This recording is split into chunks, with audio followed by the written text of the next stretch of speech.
For most of my life, from 1983 until 2005, I was in the laundry equipment business, the commercial laundry equipment business, working for Mendenhall Equipment. And that seemed like a long span from 1985 to 2005. And that was basically my career for my life. I want to share one story with me. On one occasion, I had the opportunity to be in the Ogden Temple. And I was servicing a big Milner washer, a 480 volt Milner washer. And on this occasion, it was a hot afternoon as I'd gone into the temple and as I'd gone down into the basement to work on this commercial washer. I could feel the sweat running down the side of my face. Now, all the electronics and all the electrical components for this machine were on the very top of this machine. This was a 125-pound capacity machine, so it would hold 125 pounds of clothing of dry weight.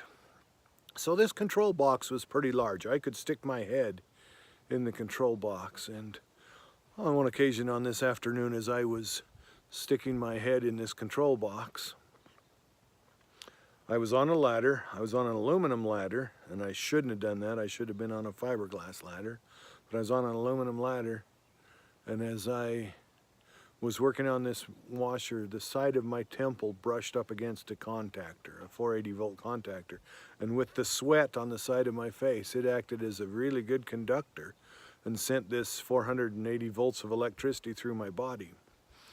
The shock of this sent me flying off the ladder, and I went about 6 to 8 feet in the air over horizontally to a wall and hit the wall really hard.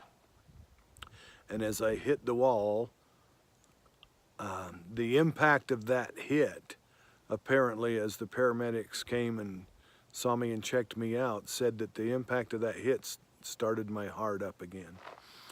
And so as I was laying on the ground, I had gone unconscious, and as I was laying on the ground, there was a laundry worker. I was awakened to a laundry worker and somebody from the engineering temple staff, and there was a member of the temple presidency in the white suit right there. And as I woke up, I literally thought that I had died and gone to heaven.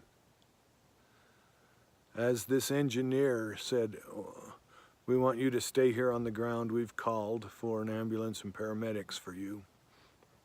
And I said, "I'm going to be okay." And as I stood up, I fainted. And I thought, okay, I guess I'm not going to be okay. So I fainted and passed out. I don't know how long I'd blacked out for. I don't know how long I was unaware of what happened. But again, when I was woken up to 2 paramedics and a fireman. And they wanted to take me to the hospital by ambulance, and I didn't want to go. And I said, "I'm feeling fine. I just want some water." And so as they had checked me out and thoroughly checked me out after I'd had this electrocution incident, they said, "Okay, if you're all right, then we'll just need to have you sign this waiver that you don't want to go to the hospital, and then you can be on your way." So again, in my life again had been miraculously spared in the Ogden Temple.